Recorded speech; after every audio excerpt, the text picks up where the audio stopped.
ni cerita kartun kau, cerita dongeng ni. Nak merobohkan kediaman haram dekat Hulu Langat tu, memerlukan pelanjaan peruntukan sebanyak RM600,000. Gila betul. Saya rasa puak-puak dia orang beg rumah tu tak sampai kos macam tu. Apa pula orang Selangor nak kena nanggung, nak kena bayar sampai RM600,000 pula. Sepatut dia punya owner tuan tanah tu lah yang kena dondo. Kalau macam tu lah punya raya amount ni RM600,000, tak payahlah roboh bangunan tu. Baik duit tu, bagi ya penduduk-penduduk kat situ. Baik cari rumah-rumah penduduk kampung kat situ kan. Bagi bantuan. Kok mana rumah yang roboh, atap dah berlubang, rumah dah sengit, pintu dah tak mau nak tutup bunyi tu kan.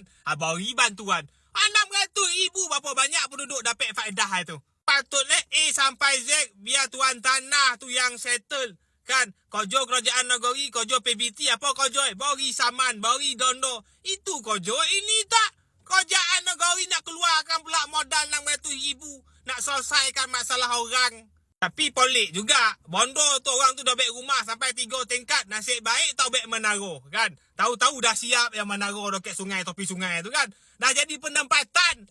Takkanlah tak ada yang tahu. Tapi tu kan ngabarkan pula. Kalau tangkap kan nak kena pula tanggung kos pemakanan dalam lokap tu, dalam penjara tu. RM90 sehari. Ya betul tuan.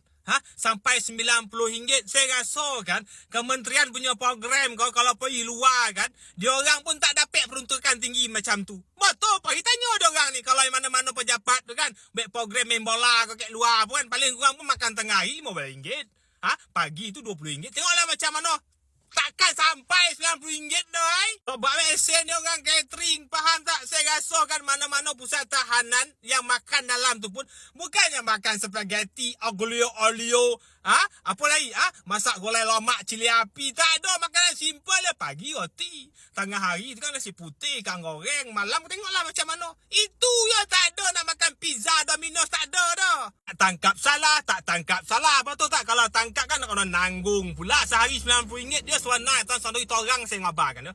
Sebenarnya dia orang datang negara kita ni nak bekerja tapi kena kencing dengan majikan kau, dengan ejen.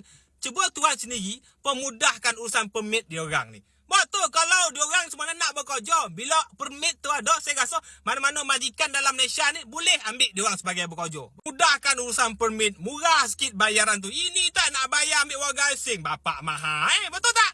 Mudahkan, bolehlah majikan dalam Malaysia ni ambil mana-mana warga asing yang ada ni. Tak ada lah dia orang melia dalam Malaysia ni.